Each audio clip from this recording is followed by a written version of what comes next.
Bienvenue à tous dans cette nouvelle vidéo, on se retrouve pour une nouvelle analyse sur les Pokémon de la 3e génération, pour cette fois s'intéresser à Wailord, la fameuse évolution de Walmer, cette fameuse grosse baleine, ce qui est assez marrant d'ailleurs dans dans le premier DLC du coup de Pokémon épée et bouclier, puisque on voit Wailord, la grosse baleine au loin. Parfois on dit ah bah tiens il y a Wailord. Bon, c'est un peu débile de dire ça, mais juste pour la petite anecdote, j'ai toujours trouvé ça assez rigolo. Bref, Wailord, du coup, qu'est-ce que c'est? C'est un Pokémon de type eau pur. Le type eau en stratégie, évidemment, c'est un excellent type, c'est un des meilleurs du jeu, même d'assez loin, avec donc 4 résistances pour 2 faiblesses, globalement assez facile à couvrir, au type électrique et plante.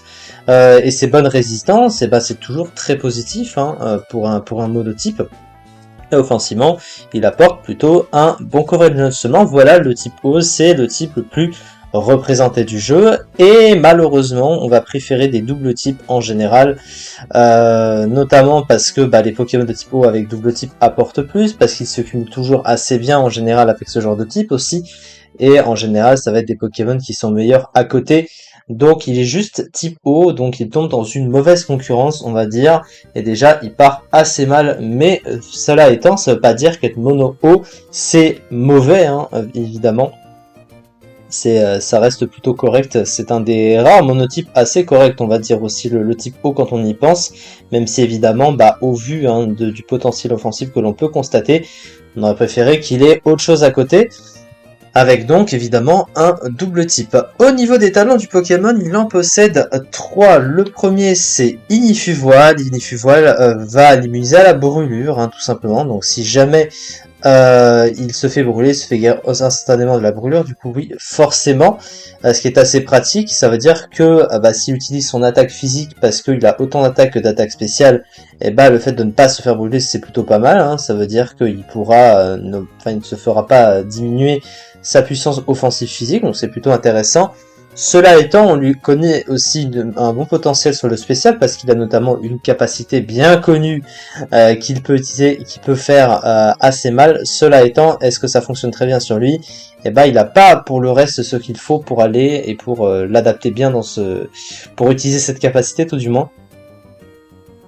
Mais en tout cas, Ignifuvoile, pourquoi pas? Dans certains cas, on peut dire que c'est pas si mal. Ensuite, il a Bonnet, qui va l'immuniser à Provoque et à Attraction notamment, ainsi qu'à Intimidation. Pourquoi pas? Après, le problème, c'est qu'il a un pool de soutien pratiquement inexistant, mais en même temps, c'est pratiquement que ça que tu jouais sur lui à une époque. Bon, évidemment, c'est pas le mieux qu'on va jouer sur ce genre de Poké, c'est plus un Pokémon qu'on veut jouer offensif, mais bon, voilà, à noter qu'il y a ça quand même, et être immunisé à Provoque, finalement, ça peut permettre au Pokémon de se placer, même si encore une fois, il a un pool de soutien quasi vide, donc un peu compliqué. Et il a Pression, alors Pression qui force l'adversaire à dépenser 2 points de puissance au lieu d'un lorsqu'il reçoit une capacité. Pas si mal évidemment, mais est-ce que c'est adapté sur lui? Évidemment que non. Alors c'est assez trompeur quand on voit les statistiques du Pokémon, parce qu'il a une grosse base point de vie, mais il a des défenses misérables, c'est-à-dire que même avec beaucoup de points de vie, si tu tankes pratiquement rien en termes de défense, tu peux facilement te faire one shot quand même, ou tout du moins te faire extrêmement affaiblir assez vite. Donc il faut se méfier d'un Pokémon à grosse base point de vie. On pense très facilement à Grodrive ou Engloutirant, qui fonctionnent un peu de la même logique. C'est-à-dire qu'ils ont une grosse base PV et en apparence, t'as l'impression que c'est extrêmement défensif, alors qu'ils peuvent tout aussi bien se faire extrêmement mal. Donc pression sur ce Pokémon, c'est évidemment pas adapté. Au niveau des statistiques, comme on peut le constater, elles sont extrêmement mal foutues, parce que, encore une fois, la base PV de 70 c'est très impressionnant. Si on peut prendre un Pokémon qui s'appelle Mamambo, c'est le premier Pokémon qui me vient en tête quand on pense à ça, le Pokémon il a pareil, une base PV approximativement pareille, mais au moins il a un petit peu plus de défense, qui permet de maximiser un investissement sur la défense spéciale par exemple, et de maintenir un bulk correct avec sa défense de 80. Mais lui pour le coup il a d'autres arguments, parce qu'il a Régéforce, et que donc il peut récupérer des points de vie en switchant du terrain. Il est aussi un peu plus rapide, bref. Techniquement, quand on compare un peu Mamambo et Wailord, on se retrouve à peu près avec la même chose, parce que c'est vrai qu'au niveau des options, au niveau du move pool, ils étaient un petit peu pareils, même si Mamambo présente 2 arguments un peu plus adaptés, et en particulier au niveau du talent, mais aussi d'autres choses. Après, qu'est-ce qui ne fonctionne pas pour Wailord? Eh ben, c'est que derrière, il n'y a rien qui fonctionne, en fait. Il a des offenses qui sont pas folles. Alors, 90 en attaque, 90 en attaque spéciale, c'est vraiment pas fou, hein, clairement, hein, si tu compares à d'autres Pokémon. Mais encore une fois, Mamambo remplit un rôle défensif beaucoup plus adapté. Et il a évidemment cette vitesse atroce de 60, hein, qui est quand même très compliqué, notamment par rapport à ce fameux move, hein, qu'on va citer juste après. Donc c'est vraiment des stats qui sont bizarres. Bon, c'est encore une fois très comparable à Grodrive, que je viens de citer ensemble. D'ailleurs, c'est à peu près la même chose, hein, quand tu regardes.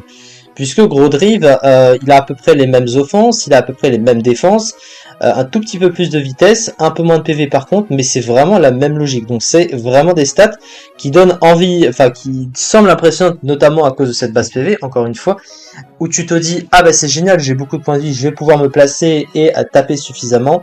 Derrière, et bah en fait c'est justement là où c'est pas forcément le cas, voire quasiment pas dans certains cas. Et qu'est-ce qui pose problème à côté? Alors on va voir au niveau du move pool. Alors on va retrouver évidemment au niveau du move pool des attaques assez classiques des Pokémon de type eau. Ça veut dire qu'il va avoir les attaques que l'on retrouve quasiment assez souvent, on va dire, même s'il y a certaines attaques qu'il ne possède pas de par sa morphologie en fait, on va dire. Donc il va avoir quand même Aqua Brèche Cascade, donc ça c'est bien, toujours bien sûr. Il a évidemment Hydrocanon, il a évidemment Ébullition et Surf bien sûr. Il a également accès à Balle Météo, donc sous un climat, pourquoi pas. Donc sous une reine, voilà. Mais surtout, la fameuse capacité que je sous-entendais avant, c'est la fameuse capacité Gicledo, ou Water Spout, du coup, en anglais. Alors, Water Spout, vous voyez, il n'y a pas beaucoup de Pokémon dans le jeu qui le possèdent. On connaît évidemment Kyogre le possédant. On remarque quand même que Octillery le possède. Alors c'est vrai que ça s'apprête à sourire, mais comme le Pokémon a Lunatique, faut quand même se méfier que en Uber, hein, avec Gicledo, ce truc-là, et ben même si c'est Octillery, ça peut faire mal. Hein, voilà, donc c'est assez dangereux. Et même avec Sniper, si ça peut sembler troll aussi, et ben ça augmente les taux de critique. Donc tu peux peut-être choper un crit avec une Gicledo, ça peut être marrant à faire. Voilà. Mais cela étant, c'est à peu près tout en termes de Pokémon le possédant.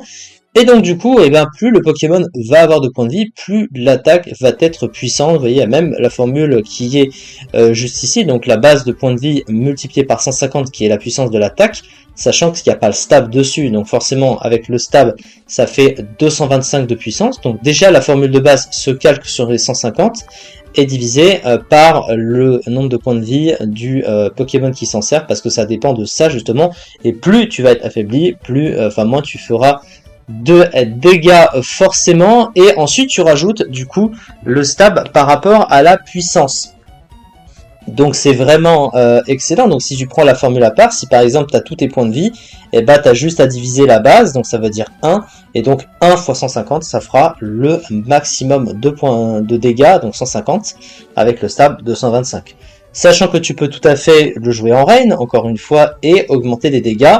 Et quand c'est placé, eh ben même avec 90 en attaque spéciale, ça fait quand même de bons dégâts. Hein. Il faut quand même pas sous-estimer ça, évidemment. Cela étant, malheureusement, on reste sur un Wailord qui a ça comme statistique. Et donc tout de suite, c'est plus compliqué. Alors évidemment, le premier truc auquel on pense, c'est affaiblir le Pokémon. Et en effet, parce que c'est assez facile d'affaiblir ce genre de choses. Alors bien sûr, il y a des grosses bottes pour pallier aux pièges de roc, etc.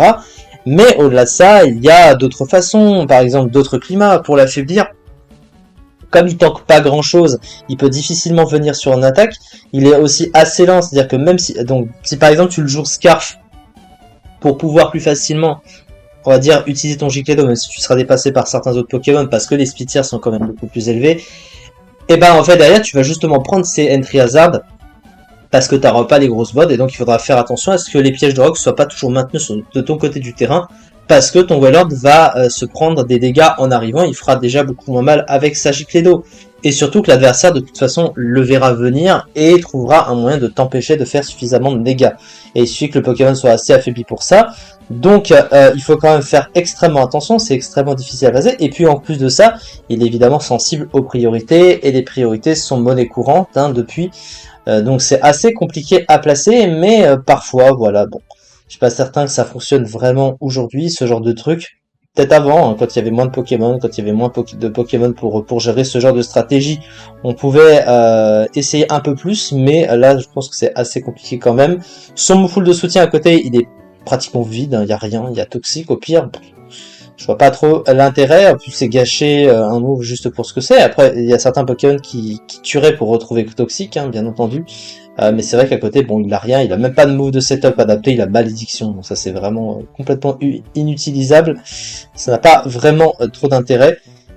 Donc c'est dommage, le Pokémon est un peu claqué, hein, un peu claqué au sol, il faut quand même bien le dire. Car juste pas adapté, stats trop mal foutu, et tombe bien sûr en concurrence avec énormément de ses congénères de type eau, évidemment. Et donc malheureusement, eh bien en 8ème génération, il n'est pas revenu en 9G le Pokémon, mais en 8G, eh ben, il était très loin d'être top tier, hein. Il était 161ème du Zedu. C'est quand même assez triste hein, de voir ça. On remarque qu'il est moins joué, enfin qu'il était moins joué que Pikachu, et aussi Charge Aveugle, la prévention de Lucanon, hein, Chrysapile. Donc c'est assez marrant, même Stone Journeur, tiens. Marakachi aussi, donc voilà, hein, c'est même Ramolos. Bon. Je pense que vous avez un peu compris le niveau, comme quoi il faut pas surcoter les Pokémon en croyant que avec une attaque aussi puissante, ça peut toujours faire le taf. Il en est la preuve que non, malheureusement. Ce sera ça du coup pour cette vidéo. Merci beaucoup de m'avoir suivi. On se retrouve prochainement pour une nouvelle analyse sur les Pokémon de la 3ème génération. À très bientôt du coup. Ciao.